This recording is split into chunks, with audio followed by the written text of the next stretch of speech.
To talk us through the implications of this latest aggression by China, we have with us international law professor, Attorney Romel Bagares. Good evening, Attorney. Good evening, everyone, and also to the viewers of the program. Attorney Romel, let's go straight to the question everybody's been dying to ask. Taking a look at the videos and dissecting what happened, does this constitute an attack on a public and armed vessel of the Philippines, and can it invoke the Mutual Defense Treaty? And is that why the government has been kind of slow to release their statements on what happened in June 17?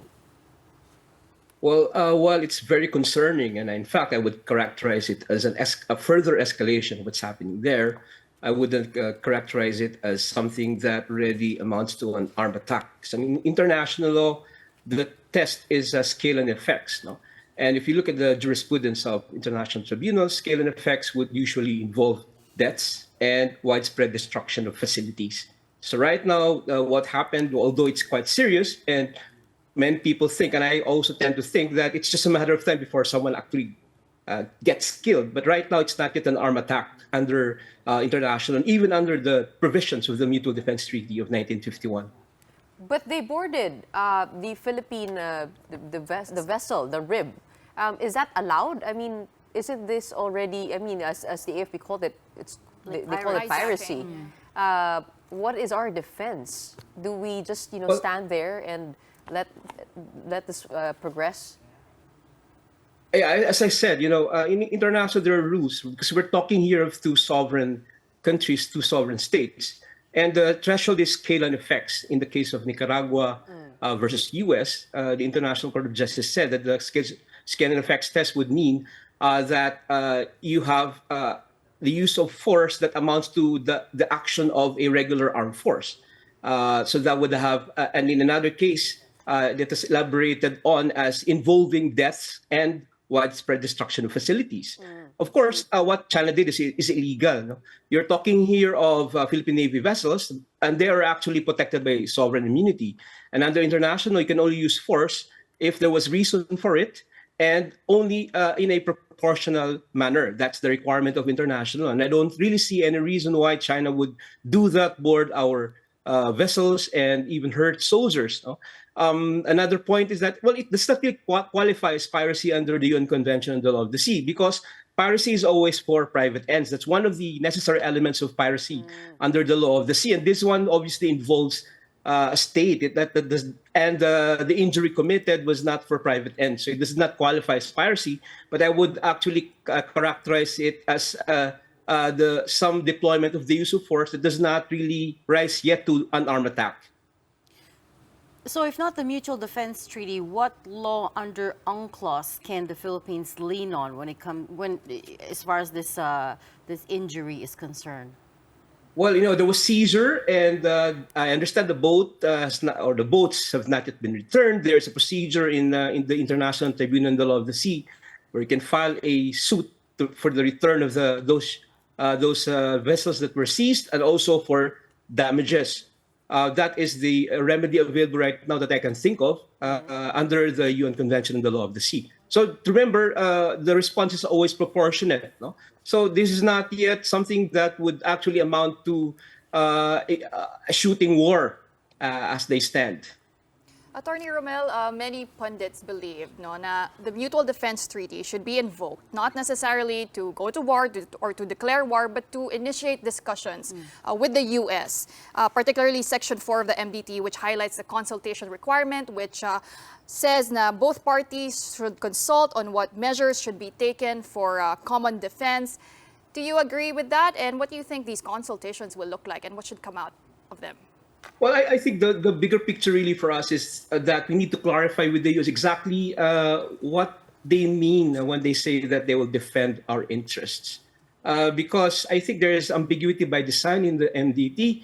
They're asking a lot from us. They want us to stake almost everything. They even included the defense of Taiwan as one of the things that they want us to do.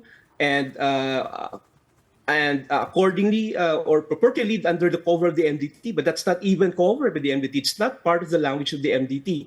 And another thing that needs to be raised is that the U.S. policy right now with respect to the MDT only includes vessels and maritime and metropolitan territories. It does not include contested territories in the South China Sea. So right now we have a situation where the U.S. would say that the protections under the MDT will cover the exclusive economic zone because of the arbitral award, our vessels, the Coast Guard vessels and the Navy vessels, but not territories there that are contested. That would include the Pag-asa, Calayan Island, and Scarborough Shoal. These are not covered with the MDT. We need to clarify with the U.S. We need to ask them whether or not under the MDT, if anything happens in Scarborough Shoal or in Calayan, that would be covered by the MDT. Attorney, I remember there was a meeting in 2023 between, I think, the president and possibly the defense chief of the United States. I think they clarified the guidelines of the MDT, saying that they're including the whole of South China Sea. Hindi ba nalinawan na doon na kasama yung disputed areas? Kumbaga, I don't think so pinag-ubay. because the standing US policy right now, and a lot of scholars have come out with their own statements on that, that the U.S. has no position on who actually owns the contested territories. So we're talking here of rocks and high tide elevations in the South China Sea. And if you see the statements of the U.S., they're quite ambiguously crafted.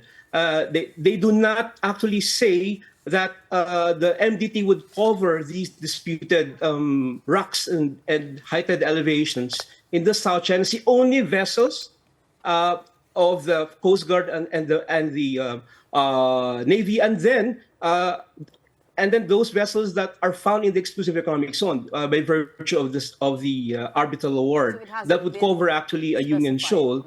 But that much we can say of the MDT.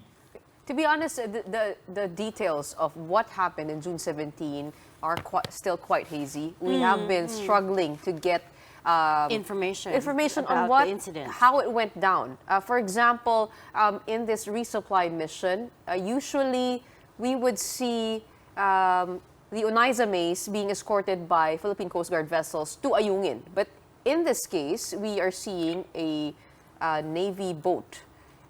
We don't know if this was escorted by gray ships or Navy ships. But just in case, the Armed Forces of the Philippines is changing tactics as to the resupply mission. And if we did send Philippine navies instead of Philippine Coast Guard vessels, is that an escalation on our part? Are we allowed to do that? Because, well, basically, we're not saying that it's a military operation, no longer a civilian one, right? So I think the armed forces should really carefully think up through things, step back and look at what's at stake here, and perhaps the U.S. as a treaty partner should make sure that they have a red line, a hotline with China, because as things stand, a shooting war could erupt anytime soon, given the further escalations there. And this is the first time that China did that. They boarded rubber boats. Apparently, that's what I got. Rubber boats with the Philippine Navy, and seized one or two, and also seized weapons. And that's really quite serious as far as I'm concerned. Perhaps part of the reason there was an escalation this time around was because of China's new rule, which, as we know, took effect June 15 over the weekend, right? This new rule states that they can unilaterally detain trespassers in the South China Sea for up to 60 days without trial. So perhaps the armed forces of the Philippines braced for that. Talk us through the legality of China imposing such a rule. Well, China is also a party to the UN Convention on the Law of the Sea. There's actually a rule for seizures of that nature. There's the notion of prompt release. You can't detain for such a long period of time, and then you can only actually make an arrest if there was a violation. And there is already a standing ruling by the arbitral court saying that that area is part of the Philippine Exclusive Economic Zone, and therefore the Philippines has every right to be there. So this Coast Guard law, as far as I see it, is a violation of its obligations under the UN Convention on the Law of the Sea. Even the Philippines cannot do that, cannot seize and say, well, we're going to detain you for so long without trial, because the requirements of the tribunal of the UNCLOS, the Law of the Sea, is that you have to seize and then you have to promptly release. In short, it's illegal. Yes, it's a violation basically of international law. Can we file a case over that? Yes, that's there. As I said, there's a procedure in the International Tribunal of the Law of the Sea for a petition or an action for the immediate release of a vessel that was seized, and you can also ask for provisional remedies as well as damages. As far as you know, has there been precedents, some a case that might have been similar to the new rule that China imposed? Well, we've had standing jurisprudence on when it's proper to use force and what kind of force you can use. No? And Visayga would be cited by any international student studying right now in the law of the sea. So you have this long line of cases in the International Tribunal of the Law of the Sea saying that the use of force should be justified. It cannot be deployed just like that, and then it has to be proportional in nature. Okay, uling katanungan kasi parang bago yung tactic na ginamit ng China dito, yung paggamit ng bolo and spears to pierce the rubber boats. I mean, what do you make of that? I mean, usually it would be water cannons, but this time it's actually weapons, spears. Yeah, I mean, China is trying to push the limit. They're pushing the envelope because I'm sure they know the jurisprudence in the use of force. That they would try to prevent or they would not use guns, but they will use some other means to further their purposes. So it's actually really the gray zone tactics again of China. And I think for the Philippines, it has to be creative in how it will make its legal arguments, because perhaps the Philippines should try to test the limits of current jurisprudence and try to gather all of the evidence so far and make a creative argumentation as to the violations made by China, that this is now already an accumulation of incidents amounting to something else. That's very clear now. I think the arbitral award itself said that the gray zone tactics being used by China are a violation of the law of the sea. To be honest, what's also bothering me is the lack of video evidence this time around. I mean, lahat ng water cannon nakita natin, laser pointing, but this time we don't have video of what actually happened. Except for that cell phone video of the two boats colliding. Only was released recently. 2 days after the incident, yeah.